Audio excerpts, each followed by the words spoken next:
It meant a lot to me how Mallory was feeling in her day, not saying generalizing, but in that specific day, so upbeat and chipper.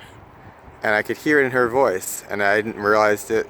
I hadn't remembered. I had these unknown unknowns in a way from thinking about her so much in the past, but not having communicated with her, to realizing then that there was a whole lot of things going on with her in her life, and her attitude comes through in a very chipper, high-pitched way, which makes me feel really grateful to know that when certain people have their voice, their conduit of expressing themselves, so positive and chipper as far as upbeat and happy, it makes me realize that it's easier to fake it until you make it by changing the voice, but also being aware that one doesn't have to feel that way. One doesn't have to be so, you know, low-pitched voice. One can speak higher, and I'd like to have that upbeatness to me, because when I was talking to her, I felt very attracted to the sound of her voice, because I could know from the way she was feeling, it came out in her voice. And so it really made me realize a lot of things, and that was a very short conversation, but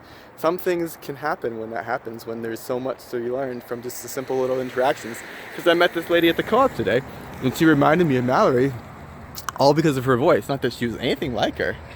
The only similarity was the voice. And so that's really cool to me to realize that, what am I attracted to in this situation with this person?